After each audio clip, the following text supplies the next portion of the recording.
Hey guys, welcome back to the channel. So behind me I have a 2010 Honda Accord with a 2.4 liter. This car has around 100,000 miles. We are going to be replacing the coolant in it today. It has the Honda extended long life, so at 100,000 miles it should be flushed out. So we're going to go ahead and do that today. Now before we go ahead and begin, guys, if you guys haven't subscribed to the channel, hit the subscribe button down below. Definitely smash that like button because it helps the channel out. And with that said, let's go ahead and get started on today's video. So we have the camera positioned here by the radiator cap and our coolant overflow. You're going to see it's a little wet. I had to open it up earlier to just check the coolant, see the condition it was in. And now the way I like to do my coolant flushes, guys, it's not really a flush, it's more of a drain and fill, is I will drain out the system either by the radiator petcock or I will open up the lower hose. I don't like using those pressure machines because sometimes that'll push unnecessary crud throughout the system, and that pressure could lead to, something being damaged. So I like using the conventional method. It takes a little bit longer, but I feel it's a good way to do it. And if you, let's say, hey Mike, you're not getting all of the coolant out, that is true, but also your machines don't get all the coolant out, guys. You can only get about 90% out at a time unless you do a double flush. At least with the draining fill method, what you could do is drain out the system, fill it up, run the car for half an hour or so, let it cool down, and then flush it out again, and you'll be able to get a complete service out of it. So either way you go, it's basically the same thing. I find this method works well, especially if you're doing this at home in your garage and you're trying to save a couple bucks. So that's the way we're going to be doing it here today.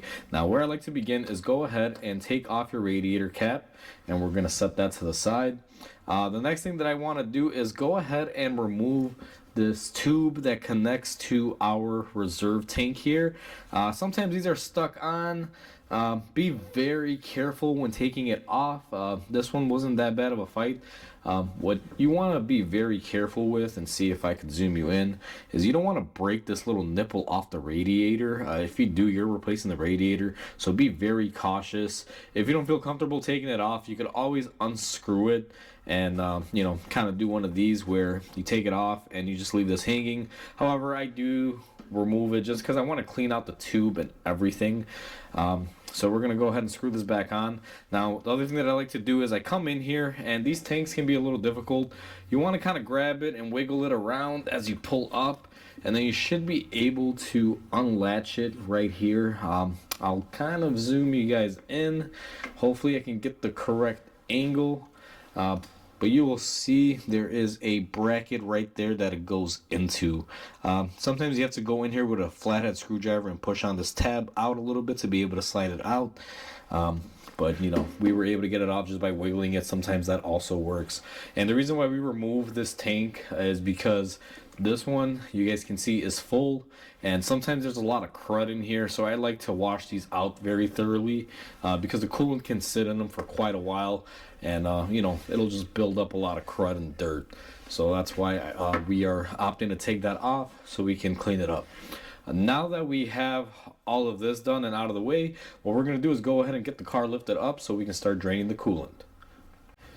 Alright guys, so we have the car lifted up in the air. You guys are looking at the undershield.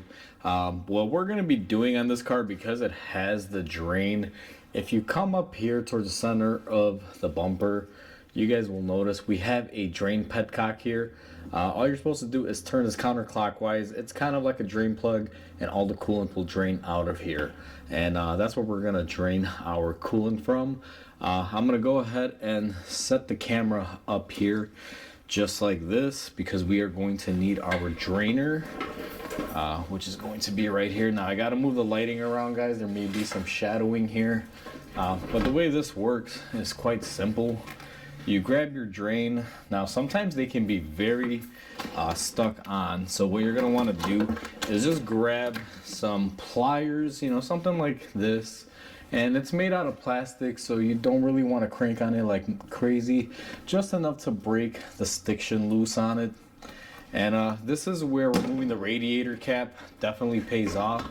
because when this starts draining here, and I'll show you, you get a nice and steady stream when the radiator cap is off. If you were to leave the radiator cap on, what'll happen is that it's not going to drain as much. It'll be very slow.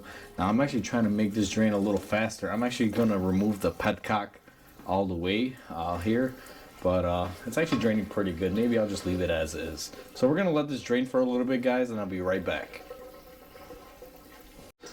Just to update everyone, it wasn't draining fast enough, so I went ahead and I completely removed the drain plug or petcock, whatever you want to call it. What this is basically a drain plug, and it has an O-ring on there. Be very careful not to damage it. Now that I took it off, you will see we have quite a bit of flow. Now it's very difficult to tell, but it's flowing right out here, guys. It's just because the color of this coolant. We're gonna go ahead and let this drain. It's gonna take a while, and what I'm gonna do is just let it go for like an hour or so. I do have to do a couple other items to this car, so I'm gonna put a drain pan underneath and just let that slowly drain out for an hour or two. So our car's been draining for a little while now. I actually did some spark plugs and a few other things on this vehicle while we were draining out the coolant, guys. And I've actually measured how much coolant came out just because I was curious with this method. Now, according to Honda, this system takes about 2 gallons worth of fluid, and we got about a gallon and about 3/4 of a gallon out. So I'm assuming the only thing left inside of the system is either going to be whatever's left in the heater core and a little bit towards the bottom casting of the engine. So this is actually a pretty good method if you're just doing the drain and fill like we're doing. What I'm going to do next is we're going to go ahead and take our petcock or drain valve, whatever you prefer to call it. There's a little bit of coolant up here. I like to take that and coat the O-ring so we don't go in there dry. And we are going to take our drain plug here and go ahead and spin it back on. Be very easy and gentle. This is plastic. It can break really easy. And when it comes to tightening it down, guys, don't over tighten it. Do it some justice, nice and gentle. So we went ahead and got that tightened up. Now what we're going to do next is we're going to go ahead and lower the car, and we're going to fill up our system. So now we are with our coolant bottle. We're just gonna go ahead and open this bad boy up, and we're gonna drain out all of the coolant that's in here. The reason why I take these off is because you can see you can get all the coolant out, and sometimes inside of here there can be some sediment deposits. I don't know how well the camera's gonna pick it up, but you can see it's a little dirty. What I like to do, guys, and I'm not really gonna show this because it's pretty self-explanatory, fill it up with some water, clean it up, you know, as good as you can. Don't use any soap products or anything like that. Just regular water, clean it out, and then just dump out as much of it as you can. You should be able to rock it back and forth here to get everything out. And once you do that, what you're going to want to do is go ahead and just reinstall it in the car. It's just that simple. Sometimes you don't have to do it this way, but the best way to empty this out is taking it off. Unless you got some sort of suction tool, you can, but you don't clean it out and get the sediment out of there. So I'm going to go ahead and clean off our bottle. Now keep in mind, I'm not going to be cleaning out the exterior. I don't care what it looks like on the outside. I care about the cleanliness on the inside because that's what holds our coolant for the system. So I'm going to do that, and then the next clip we're going to reinstall our bottle in our car. We have our bottle. It is nice and cleaned up. Now, one thing I do want to mention, guys, is that this is where you're going to be sliding it into place. This is the little groove that'll go on that bracket that I showed you earlier.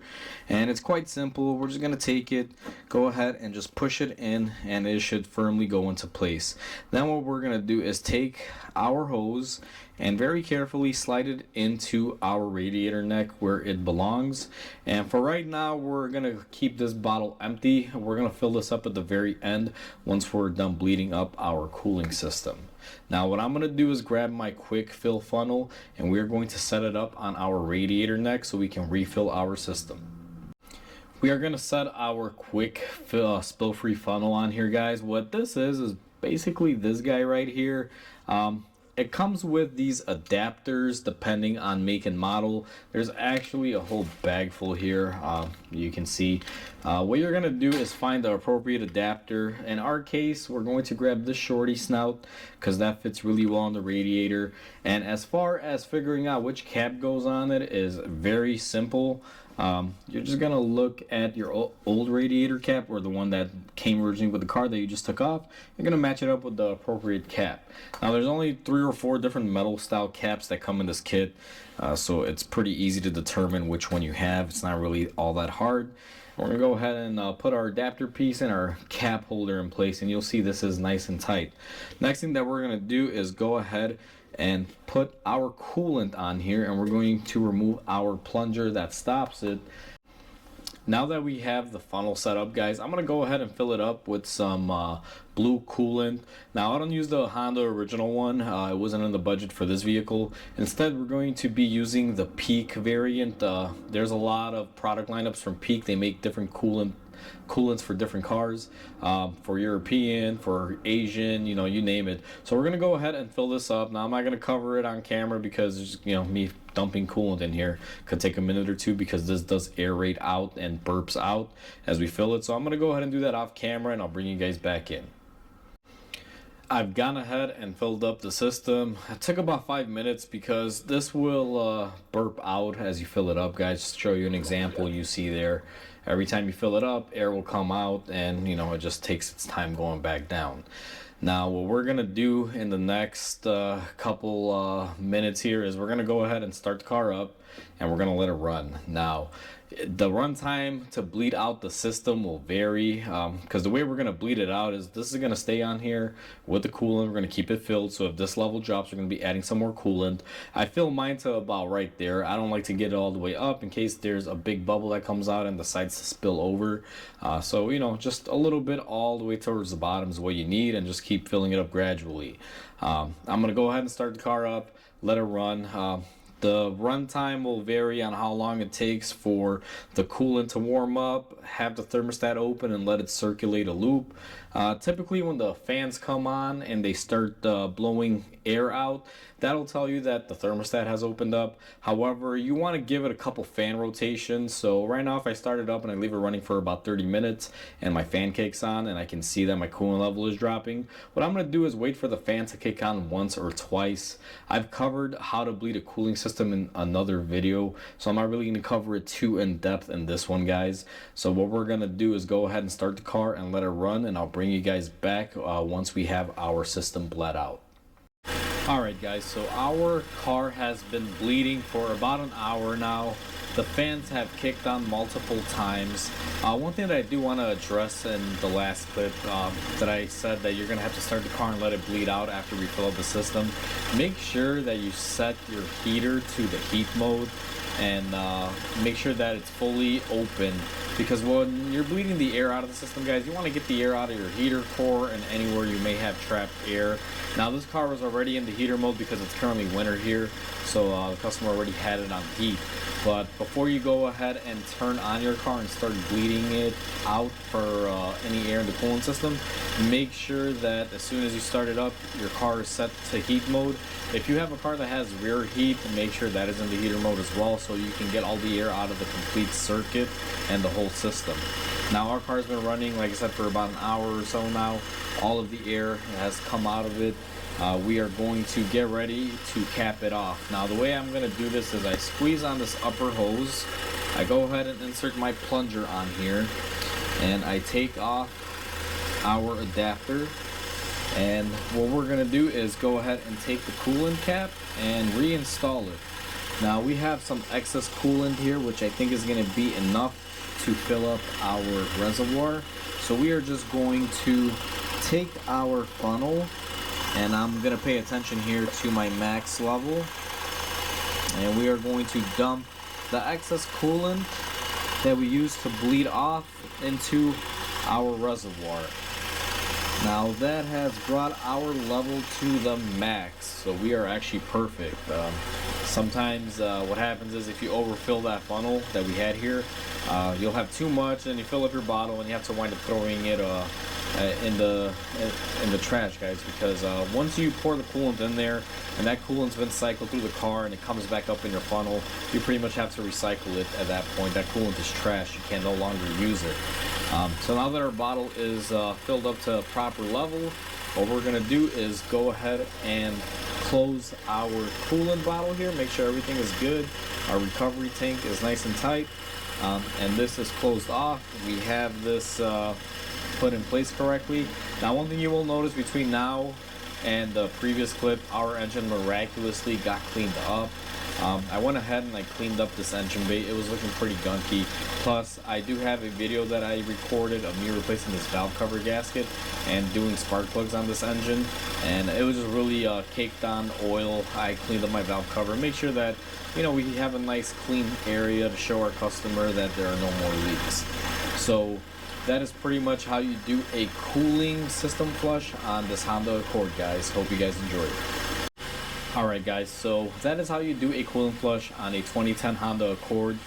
You can use this method for a lot of Hondas as long as you have a petcock or a drain on your radiator. And like I said, when I measured it out into my waste container, we got pretty much almost all of this out. So again, this car takes about 2 gallons. We got about 1.75 gallons of a gallon, so that's pretty good. It's about 1 gallon and 75% of the way to 1 gallon. So this method works really good. We went ahead and we filled up our system. We bled it. Real simple, real quick, real easy. It's something you can do at home, guys. Just make sure you're responsible when it comes to the coolant. You have to recycle it. You don't just dump it on the street or anywhere. So if you do this job, make sure you have a good method to collect the old coolant, put it in bottles, and then take it to your local wherever they will recycle it. Usually most parts stores will accept it. Sometimes they accept coolant and oil. Just call and check around. But with that said, guys, it's just that simple. Hopefully this video helps you guys out. Please comment, like, and subscribe because it definitely helps the channel grow. I hope you guys have a wonderful day, and I'll catch you guys on the next video.